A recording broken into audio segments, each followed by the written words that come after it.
All right, welcome to the latest episode of the Coleman Power Organic Fitness Podcast. I have my latest guests here in front of me. I have Michelle and Cathal all the way from the tip-toppy top. Couldn't go any further in Donegal from Mulroy Meadow Farm. How are we, lads? Good. Hello, what's crack? I'm doing very, very well. I suppose I brought you on because you are, again, someone who will be of a similar mindset to myself in relation to regenerative, I'm going to say farming, producing the best type of foods we possibly can for people that literally want it, right? So I suppose let the listeners know a little bit about your background, specifically maybe where you're based and how you got started in this whole farming industry. So I'll explain mine and Michelle can keep me right. No idea about dates or anything, but I went to a primary school. I'm from County Down, so we're not from here. Grew up in the countryside. I went to a primary school in the countryside. My granddad's farm was not too far away from that, so I grew up in his farm. And I had a lot of cousins. I don't actually know how many, maybe like 20 something. So we all just kind of grew up on the farm. And whenever I left school, I done workshop carpentry. I went on to be a locksmith. Then I coached surfing. Went on then to do a degree in environmental and marine science. Then I done the green cert. We bought this farm in between somewhere. And we had a clean slate off the farm to do whatever we wanted with it and wanted to look towards the future of farming instead of just doing what everybody else was doing and expecting different results. So that's how we got here. Very good. And I suppose, Michelle, you want to tell me a little bit about your own background and how maybe you've met this man over here? Like over thunder, eh? Swipe right. About 8 years ago. So I am originally from Derry. Not much of a farming background. Two blowings. Two blowings. Yeah. Just so we're clear. We're really sticking out like sore thumbs with what we're doing, but we've been very lucky with the community around here. Have been very accepting of us and very helpful. So we're lucky that way, aren't we? Yeah. I still am a pharmacist, so not much farming background until we actually bought this farm, so kind of glazed over that a wee bit. We got the farm about 4.5 years ago. We commercialised 2 years ago. Our slogan is nutritious food sustainably produced, and that is exactly what we do, what we're passionate about. I worked full-time in pharmacy until right up until I went off on maternity with our second child, Thea. Had 2 kids in 2 years, so that kind of knocked the pharmacist in the head. And I think it also rejigged my brain a bit into thinking, what kind of future are we producing for our children? What are we feeding them? What kind of example am I setting for them? And that's what kind of, Cathal was always very much invested in the farm from the get-go. He was a one-man band for quite a while. But I think, since having the kids, it's really instilled some kind of passion in me as well. So now it's a whole family affair. Left the pharmacy job last year, decided I wasn't going back after having Thea, and we've just been battling away ever since.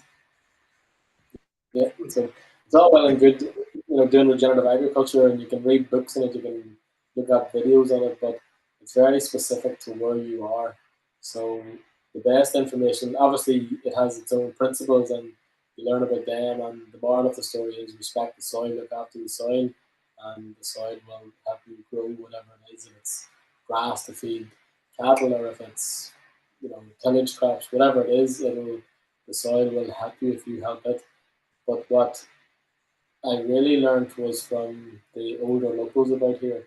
So we have a great neighbour, he's about 70, and the knowledge he would have is priceless. Yeah, he understands this microclimate. He understands the microclimate, but he also understands what his parents used to do and what he used to do at a young age.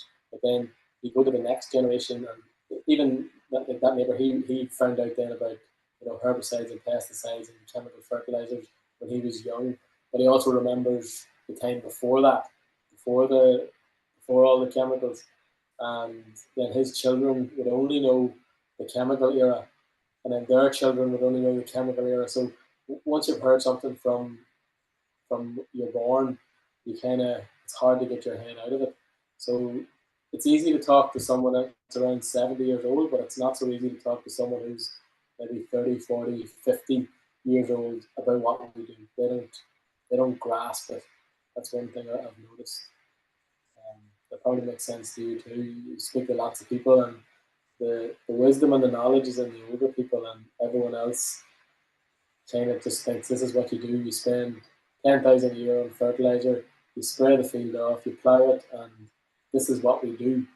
This is it, you know. So there's a lot of work to be done. There's a lot of work, and all we want to do, I suppose, we don't want to try and tell anyone what to do. We just want to show them what we do. We just want to let them drive past our fields and be like, what the hell is going on here? Like, what is what? Like, and then we'll explain the whole situation to them. You know, that's what we want to. That's our end goal. That's what we want. Another thing we've noticed, then we spend a lot of time and a lot of effort doing school tours, and again, it depends if someone comes from a farming background or not, or how involved in a farm they are when they come. They might have their own understanding of farming. A lot of young people now think farming sitting in a big fancy tractor with GPS, and you know, their end goal of what they would want to be would be like a degree in agriculture and working over in America on some ranch, plowing a shit out of the land, and you know. But that's up to them. If that's what they want to do, that's fine. But there's going to be maybe in a group of 30, there might be 2 or 3 that really want to know more about it, and it's them people that might be the scientists and the farmers like we are, you know, and they want to just follow the truth and follow the path that's going to give the future to more generations. Anything that's going to stand out in either of your minds that you've literally, suppose, going, Jesus, I didn't know that this is actually how it's done, or that something that you do completely different to maybe like the conventional individuals or the monoculture farmers that are out there that you wanted to share with maybe the listeners or the viewers here?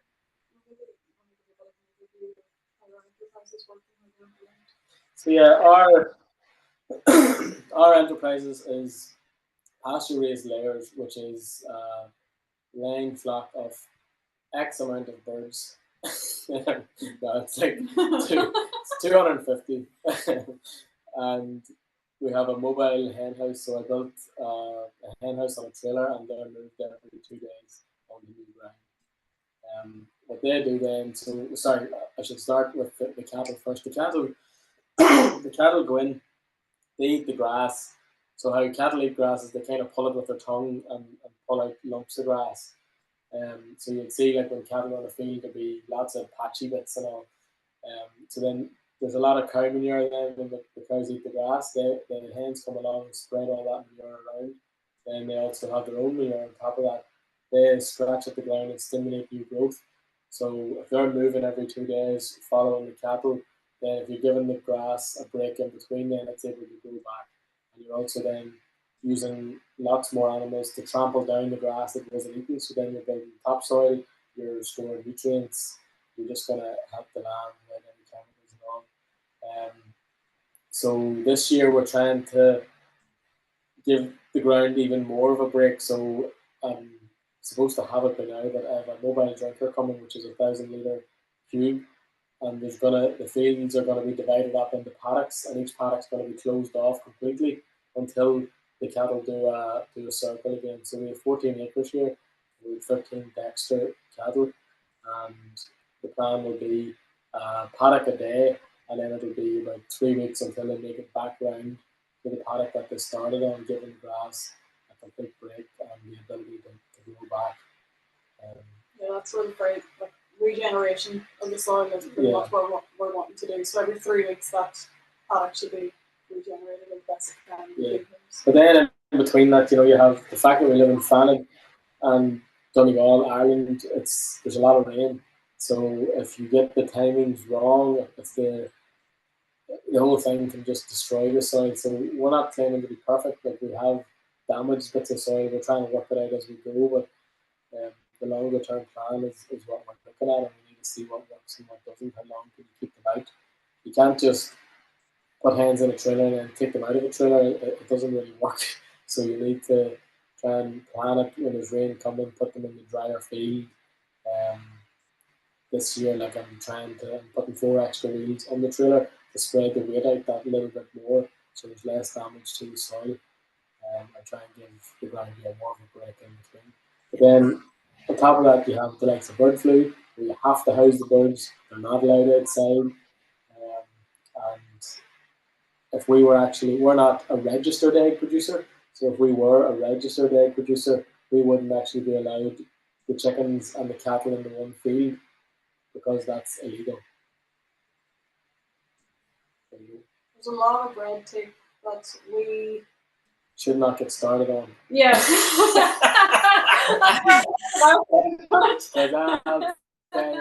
I'm here for a while.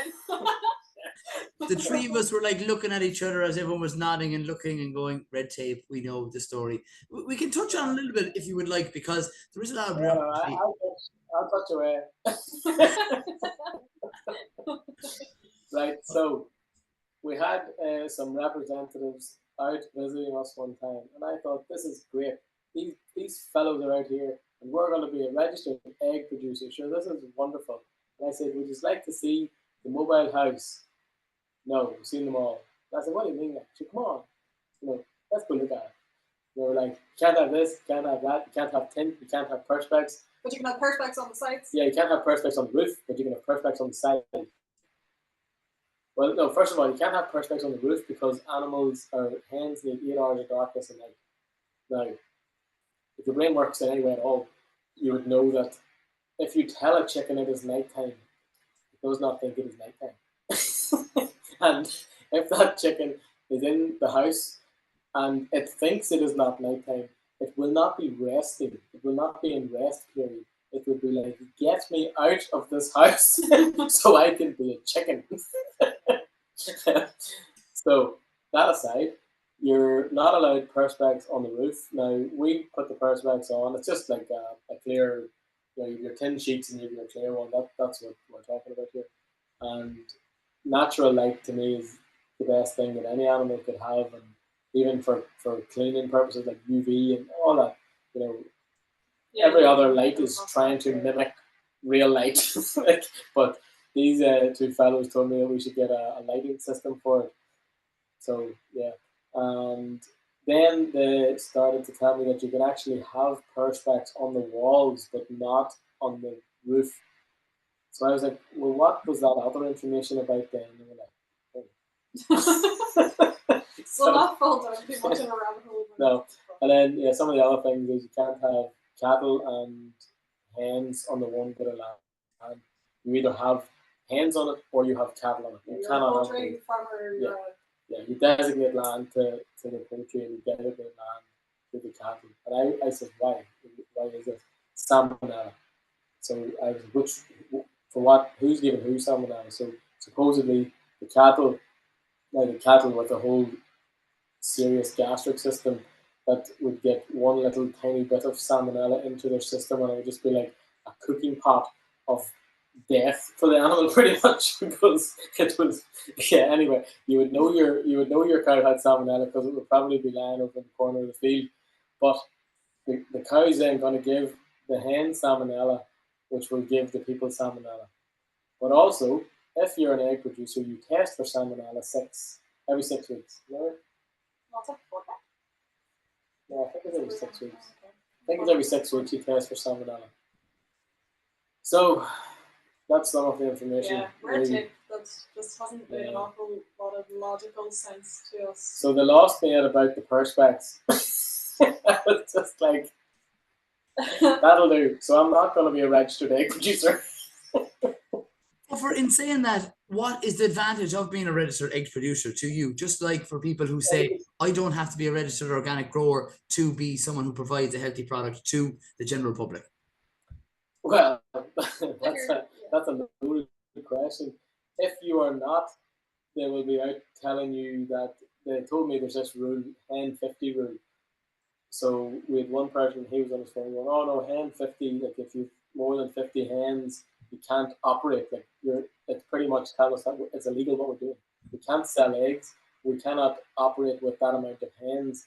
but yet there's EU laws that protect us up to 350 hens. But what they told me was, you're not in the EU. I'm like, well, we kind of are in the EU. Like, now you're in Ireland, we have our own rules. So I asked for proof of these rules to send me out the paperwork. Legislation. The legislation, not yeah. just regulations or guidance. We wanted. And yeah, I said, if I'm breaking the law, that's fine. Like, I will stop. There's absolutely no issue with that. And whenever, just before we were leaving, I said, make sure you send me on that law to change. And it took me to actually lodge a formal request with the department requesting these documents, because your man stopped answering his phone. He stopped answering bank messages. And then they sent me a piece of paper like weeks there. So I actually had to ring the department, and that person had to ring me back, but that's how the system works. And he sent me this massive big filing block of pages on absolutely nothing related to it, and a single piece of paper that said guidance on keeping poultry. And I was just like, Start the fire.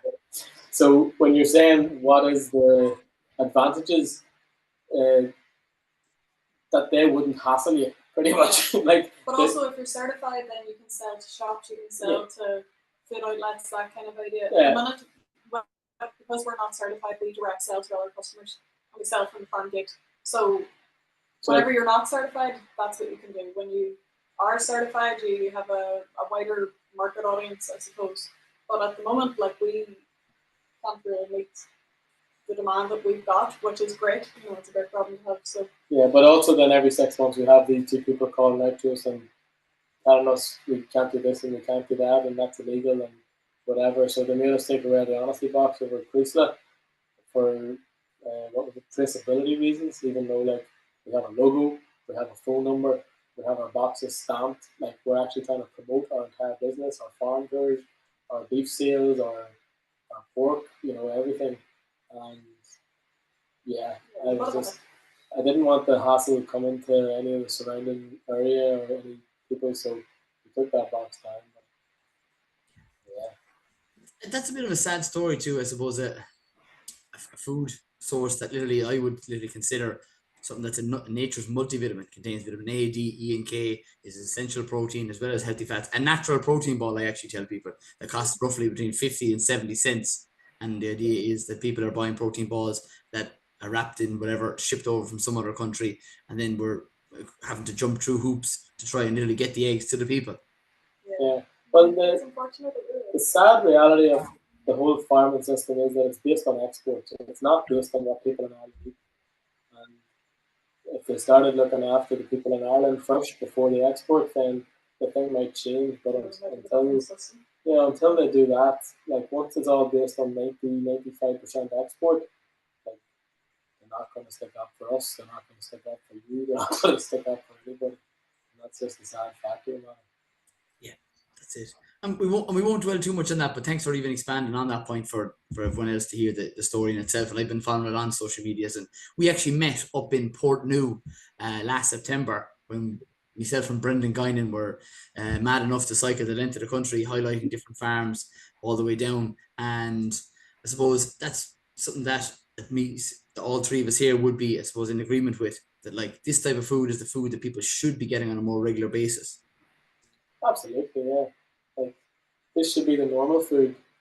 The subsidy should be for growers of this food, and it should be based on, like, either what you produce on your land and how your biodiversity is, how you're respecting the water courses, how you're respecting the soil, how you're respecting everything around you, instead of just creating this one system that people have adapted to fit themselves on, you know, a massive large scale. It kind of forgets about the smaller farms that want to do the right thing, and there's a lot to learn from them farms. It doesn't mean that everybody else on a bigger farm is doing the wrong thing. It doesn't mean that anyone that's working out the system is doing the wrong thing, but it's the system that needs to take a step back and look at it. You know, it just needs a different approach in different ways. Like, even what do they call it? The thing about the dairy herd, you know, they're pretty much at the water. Like, the EU tested the water and says you need to change this X, Y, and Z by whatever 5 years later, and they didn't actually do anything about it in Ireland. Like, you know, and that's the department that could have change the pollution of the water, which is polluting the people of Ireland. And they didn't do anything about it, and it's all just goes round in circles and people point fingers at each other. At the end of the day, people in Ireland are staying living here in Ireland, drinking that water. And if you think about that's the farming aspect of it, at the end of the stick, like the people who are consuming food, like there's such a disconnect from the food that you buy in the supermarket. We all don't hear about like leaching of nutrients from soil, and you get a tomato in a supermarket, looks like a tomato, it's not a tomato. The same for the eggs, looks like an egg. You're not actually getting those vitamins that are needed in your body. And Irish people deserve good quality food. They deserve food that's going to enhance their health, and that's just what we're really trying to do, is create the best product that we can and feed our communities. And it's unfortunate that it's in a broken system that's we're the minority and that we're being really penalised for all the time as well. I suppose I want to bring you a little bit closer to maybe back to the soil and different benefits of that. Was there a reason why you chose Dexter as opposed to anything else, other than Aberdeen Angus or anything like that you decided to go with that breed? Well, they're the native animal since the 17th to 18th century. They're an amalgamation of genetics from around the Shines. So they're a lot smaller. They're like a third of the size of a continental breed, which would be like the Charlies or the Limousines. They're quite a heavy animal in the land. So, if there's any sort of wet conditions, our animals will be a lot softer on the ground, and they're a lot more suited. So suited in a way that they know what to eat, what to forage at, and especially what not to eat. If you put an animal from a different area like France into Ireland, it's not just going to do as well as the native breed. It's also like the best beef in the world, we think. Oh, it's good. People say Wagyu, but like, I don't even know Japanese Wagyu. We get the Dexter all the way. But yeah, no, it's a good seller. People like it, and it has a beef flavour. If people eat beef, if they like beef, they will like Dexter. If they're not really sold on beef, like they definitely wouldn't like Dexter because it has more of a beefy smell, more of a beefy taste. If you're cooking it in the house, it could be a bit like I don't know. But it depends what you're into, Yeah, too right. And I know that you do, I'm going to say pork as well. Is that way, on what way is that incorporated in the rotation of the system through the land, or where are the animals? I know the answer, but I'm also just kind of teeing you guys up for passing on that type of information. Yeah, well, I don't know how I forgot to mention the pork. I probably went off on a tangent about something. But yeah, they're living over in the forest, so our neighbours actually own the forest next to us, and it's not doing anything. There's a bit of it that's forestry, there's a bit of it that's near trees, there's sycamore, there's birch, there's like it goes into willow and wetland and scrubland and all sorts of habitat in there. So we have a bit fenced off for the pigs, and they just love their lives. So there's two animals that do very well to being in sheds. One is chickens, and the other one is pigs. Cattle didn't do so well, like I'm sure they tried. So they have a different version of that. Like in America, the feedlots or whatever, they're still outside. So the pork industry, as we all know, is quite septic, I would say, is the only way to describe it. It wouldn't be very pleasant now. I'm sure people have seen different videos. But the moral of the story is they get a slab of concrete, maybe half a meter wide by 2 meters long, and that's their life. So we like pork. We also like animals, but we also like farming. And not to say anything about vegans or anything, but we're with evolution, and people have evolved in this way to eat these things and thrive best on a mixture of fruit and vegetables and meat. So to give pigs a better life and to give people a better product, they do well in the forest where they're supposed to be. So they're Oxford Sandy Blacks, they're a traditional British breed pig, and again, they just do very well. They know what to forage at, they know what to eat, and they know what not to eat. And you see that very clear with the plants that are left in the forest that they don't eat. One of them that they don't eat is ferns, because ferns are toxic. But like the animals just know that, and people used to know all of that too, but at some point we kind of lost a lot of that. So it's yeah. incredible to see when you run to a part of the forest that the pigs have been at for a while, and absolutely everything is gone, and then you just see these ferns like green and standing up completely untouched. It's incredible that they have those instincts, isn't it? And then we'll close off, like if they're in the forest for a certain paddock of the forest, we'll then close that off, we'll move them. Now, that's easier said than done. Pigs, when you have where your electric fencer is, if I even take that fencer down and don't even lie it on the ground, roll it up, it'll take them a while before they even step over where the fencer was. Like they're intelligent, but they're also a bit wary. Yeah, they're quite cautious. They'll take them a while, but it goes the same for if they realize the fencer isn't on. It'll take them a few days, but they'll be straight through it. Like they used to, the last pigs we had before these used to meet me halfway across the field. It's dinner time. At that stage, they were like 100 kilos. And you'd see like 6 pigs coming towards you, and I'm like, ah! You have a bucket, just throw the bucket. Yeah, so. What actual breed of pigs do you have? What breed of pigs do you actually have? Oxford Sandy Blacks. Yeah. A traditional breed, and they're quite cool looking. They're hairy and they're like a rust kind of colour with black spots on them, and they're very distinctive. We have a little toy version of it for our 2-year-old.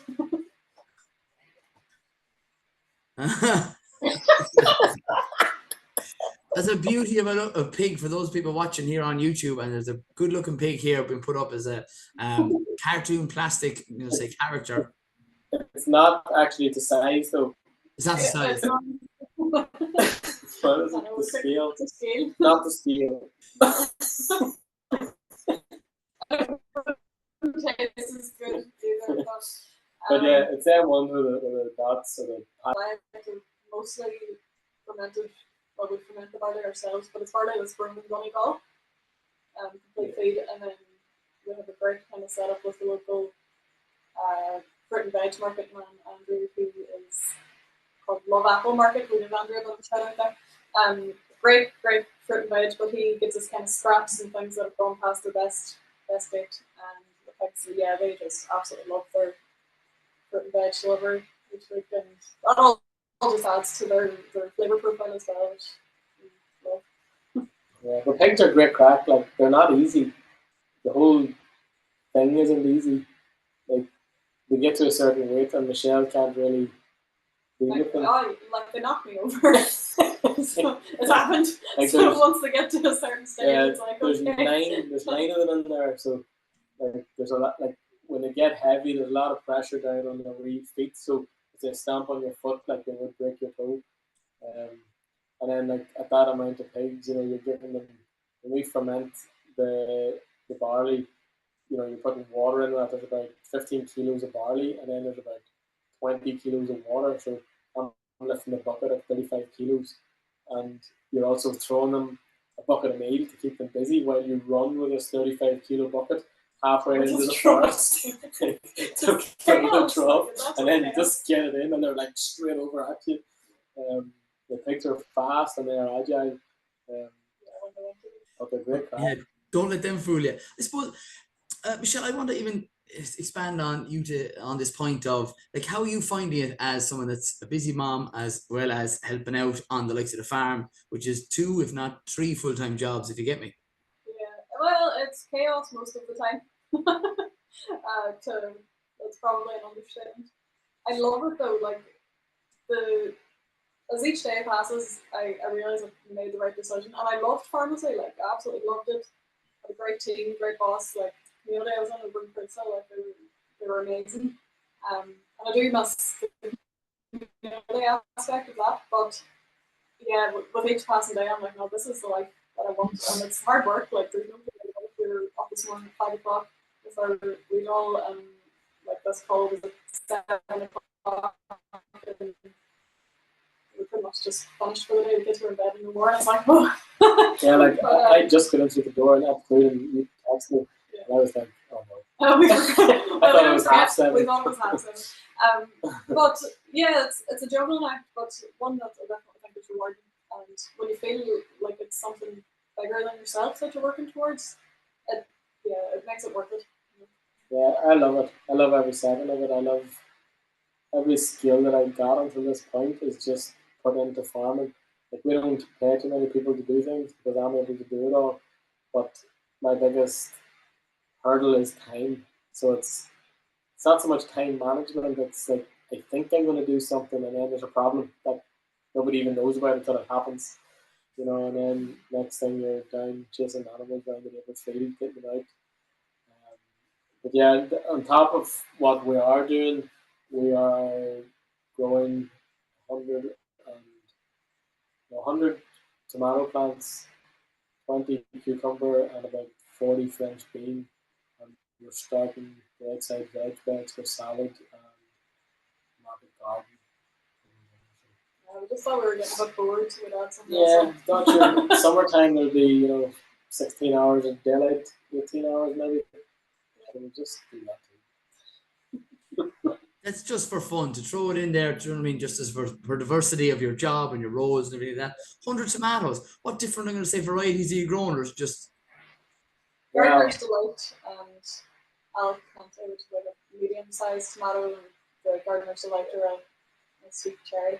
Yeah, well, we were growing Sakura and Cassandra cucumbers, but the cucumber kept dying, and then slowly the tomatoes died. So it's all well and good growing one or two plants, but when you scale up to that size, and then you build a heated table, and then you have grow lights, and this is also inside the shed that you maybe have 20 chicks that you've just raised in a brooder. And then you power hose the whole shed out, and you're going to convert it into a teaching area with these tomatoes still in it. Yeah, it was a bit of a cruel start to their life, and it showed. It showed. They're still standing upright, But they don't look. They're just like. Yeah, So we contacted a fellow over the road, Kiwi Nurseries, another shout out, and he's going to order us in something about this size, because they need to be planted into the ground about last week, and ours are about this size. You learn these things as you go. So it's the first year, and it's been like this with pretty much everything that we've done. There's teething problems at the start, and winging the whole thing. Yeah. But everybody is. If I include myself in that. The whole idea of it is no one actually knows exactly what's going to happen any given year, any given job. It's really up to nature, and more so that with anything, especially farming. Yeah. You're at the mercy of the elements every single day. And it's tough. But I love it, and it's not necessarily for us. Like, it's for our children's future. It's for the future of everybody. There's a lot of misinformation out there. Like, I studied environmental science with marine studies. I have a bachelor's degree in that, and to just get through the nonsense to get to the truth, it's difficult. But when you know you're doing something right, and the difference between like years ago and how they used to farm whenever it was pretty much the right way, the difference now is we have science, we have technology, we have the ability to study these things, to look at soil on a microscopic level, to look at water, to look at everything.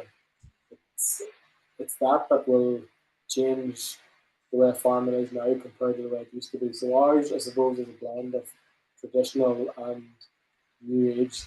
That's what regenerative farming is. And that's what my family is. What do you see is the biggest thing, I'm going to say, misinformation out there in relation to farming? Would you say the fact that, I know it's a huge statement there, would it be the fact that like meat is bad, or would it be more so simply that you have to farm with chemicals, or anything else in between? I don't know. I would say all of them kind of flow into the meat is bad, meat animals are bad for the planet, veganism is good for your health. Like, all of them things are kind of, to me, the same thing, because it's telling you to eat plants and to eat vegetables and to eat fruit, but it's not telling you to eat an organic version of them. Like, it's telling you to eat soy products. Soy has pros and cons. most of it being cons. And to be vegan to save the planet, to me and what I know, is total nonsense. Like, it's livestock that will actually change the whole farming system, that will help the environment, that will move things forward. It's just how the livestock is managed is the difference between, the problems with agriculture now and how them problems can be fixed. It's the management of the livestock and not the livestock that is the problem. Great point, and that's often that's not actually said. The management of the livestock and doing something that's not only beneficial for us, but it's also beneficial for the environment. Yeah, like, yeah, if anyone looks up regenerative agriculture, livestock is the key to regenerative agriculture. That's what's going to change it. Like, if you look at growing your own vegetables or stuff in manure, and then look at growing your own vegetables without manure, like, the proof is in the pudding. It's the manure and how the whole thing's managed. They don't need to be dosing them with antibiotics and these porons and wormers and, yeah, spraying off fields to reseed them with a better grass. Like, it doesn't.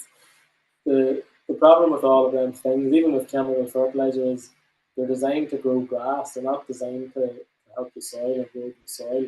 It's only for grass, and they grow grass fine. There's people that have a lot more productive land than us here.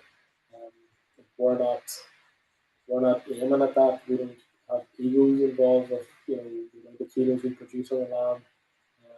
We're thinking of the bigger picture. We're thinking of what we can achieve now 5 years down the line. Like, Michelle's going to be going on now to do a course in Korean natural farming with Tom Stack. And it was talking to people like, well, looking at videos of him. I think we've seen him on the ground or something. But we already have been looking at Chris Trump and been talking to Fergal Smith down in Mulroy Farm, who's now done the course twice. So I think if you do 3 years, you're able to then go on and teach, and you can give the nutshell of Korean natural farming. Yeah, so pretty much it involves taking samples from like the oldest natural untouched environment close to you, and you take these samples and inoculate positive bacteria, fungal spores, grow them. So there's different stages of inoculations that you do, and then you apply it to your land, and it's supposed to be like a chemical-free, natural alternative to chemical fertilizers. So it's going to support the fungal system in your land. It's going to help with nutrient transport throughout your land. It's going to help with resistance to pests and disease, and increasing productivity of your land. And yeah, it's supporting biodiversity at the same time. So the easiest way that we kind of explain it in layman's terms is like you're creating a natural pre and probiotic for your land. So people are familiar with the term probiotics for your gut. That's pretty much what you're doing for your soil. So no, I'm really excited about it. It's a 5-day intensive course with Tom Stack in Limerick. Yeah. Limerick, yeah, he's been previously on the podcast as well. I'd be fairly friendly with him. He's a good man. Oh yeah, we watched it. It was a great episode. But yeah, no, I'm very excited about my background. Like as I mentioned, I'm a pharmacist, so I have experience working in labs and that kind of crap. So no, it should be interesting, and can't wait to put it on practice really. Yeah, and a lot of this stuff is kind of from conventional farms is put down and like, Very, right. very happy to Like, stuff. Yeah. like these people are not, hugging sunflowers and holding hands. Like, these people are the real deal. Like, they're doing it, they're living it. Like, Tom Stack, like, come on, nothing what 80 odd cows or something. Like, he's doing it. Like, Yeah. and He's done both sides. That's the thing. Like, yeah, he's done both, and you Fergal Smith down in the Hinch there as well. Like, but they're living it, they're doing it. They eat, breathe, and shit it. Like, it's just their life. And then you have people that come along, just in a brand new John Deere GPS tracker going, yeah, right. Like, okay, but sure, we'll just continue doing what we're doing here, sure. and you do whatever you're doing. And all these people are trying to do is give farmers information. That they're not trying to sell them a product, trying to sell them information, trying to get them back in touch with the whole system. Like, people need more interaction with the land, with the soil, with the grass, with the species that work and the species that don't. And, you know, listening to these people that have the experience, that are telling you, you just spend this and you do my course, I will give you the information from my brain. You come back to me for another 2 years after that, you put these inputs to your land, and you won't have to put another single input in again. And they're still like, yeah. It's like that saying, give man a fish, you'll feed him for the night, but teaching man how to fish, you'll feed him for life. It's like that exact same concept with these courses, this knowledge that will be gained. And again, with this information, you know, years ago there was no way of proving these things, but these things can have and will be proven. Like, all you need to do is get soil and look at it under a microscope. But people are still like, yeah, right, I spent 10 grand on chemical fertilizer and that's just what I do. You know, but would you like to save 10 grand? No. Would you like to see what we're doing? You know, so I have a question there for you guys. I suppose in relation to, since you've taken over this land, have you seen a difference in the soil and how it's acting, or what it's producing since, I suppose, incorporating in this regenerative type of farming? Yes and no. There was a long history before us here, and there's a lot of soil compaction. There's a lot of rushes. There's those stone drains that are kind of blocked, and there's we're spending what money we can on it while also trying to make it productive.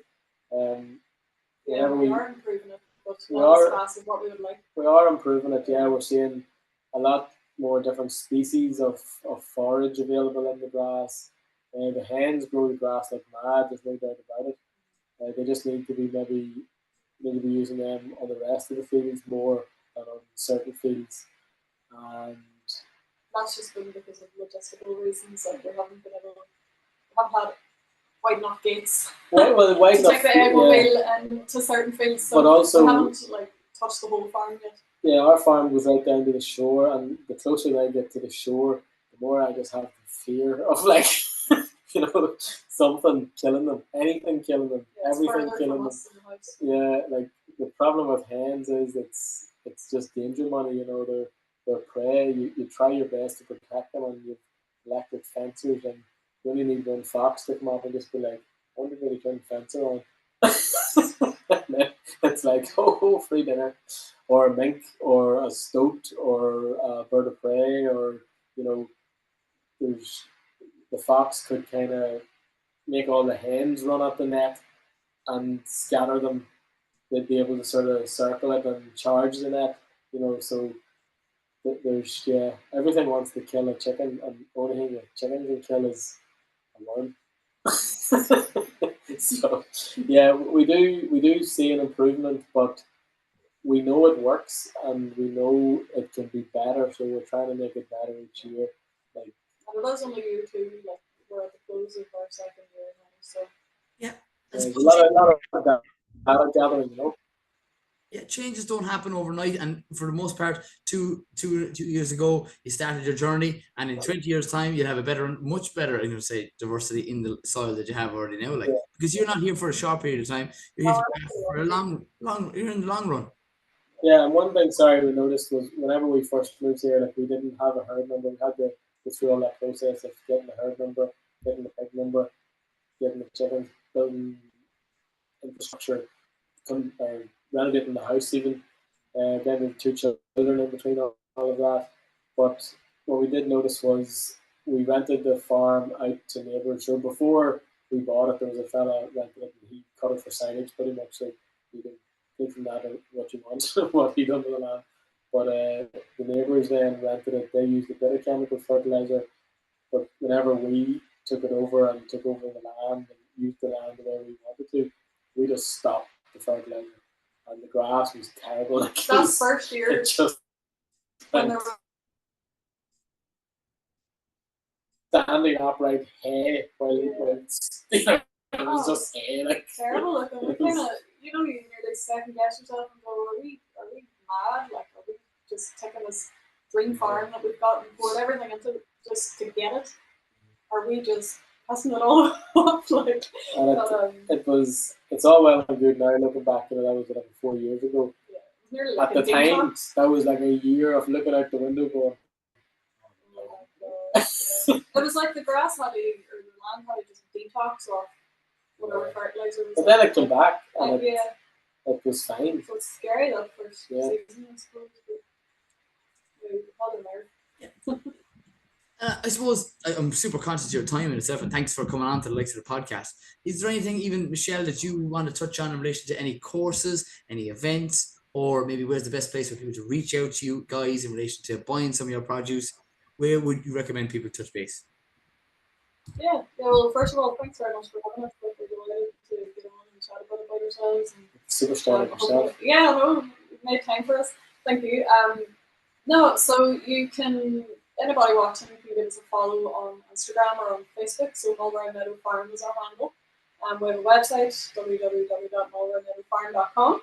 I suppose in the summertime, at the minute we're focusing on the education side of things, so we're doing a lot of school tours and groups out, which has been great. Like we started it on a small scale last year. There's been a bigger uptick, and hopefully like we'll continue to grow on that. As we said, like we're passionate about spreading the word, and the younger generations is where it's at, you know. And in the summertime we will be opening up for public tours. So we're in the process at the minute of working on a booking system on our website. Well, the process of a lot of stuff. And a lot of moving parts with our own website, our own socials, all that kind of crap. We're in the process of asking for an 8th day in the week. But yeah, no, come the summertime, we will be doing public tours. So pretty much we give an overview of all the different enterprises we have on the farm. Making our way, our farm is like a long parcel of land that runs down to Mulroy Bay, so that's obviously where the name Mulroy Meadow Farm comes from. And at the end of the farm tour, there's like a shore exploration, and we go kind of rock pulling, and it's always a really kind of fun experience for, I would like to say kids, but it's actually for all ages, because even the adults turn into big kids by the time you get down to the bottom and hand them a bucket. They're like, let's go. So yeah, we're excited for the summer to do a bit more of that too. So if anybody's interested in coming seeing what we do, learning about regenerative agriculture, and having as much crack as you can imagine, they should definitely give us a try.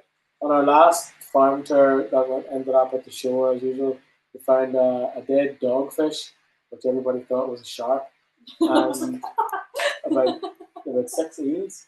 Yeah, a whole lot of eels. A lot of eels. That was a great one. And a crab that was molting its shell, so its top was all soft and squishy, and loads of other big crabs with different shells and anemones and different stuff.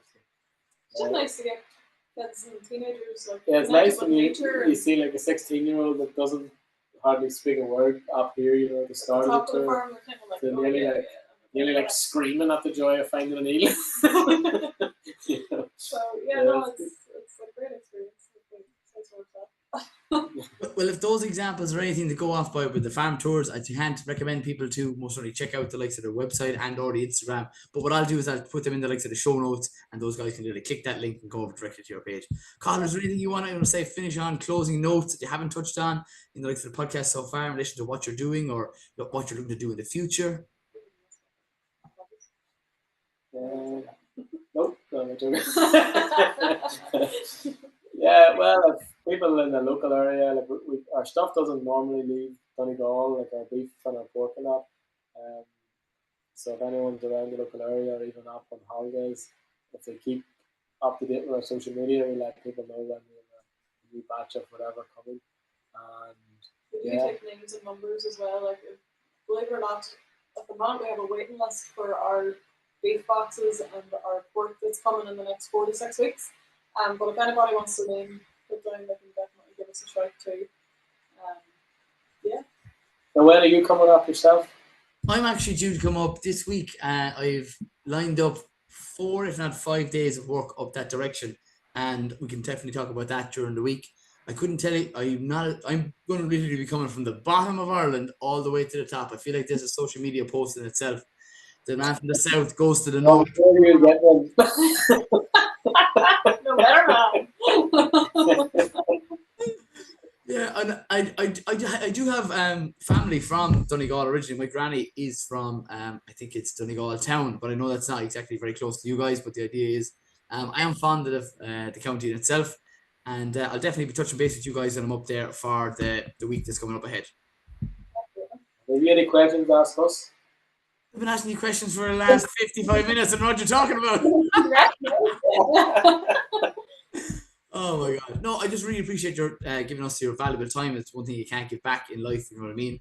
But I always end these podcasts by saying stay tuned, stay classy, and keep it organic.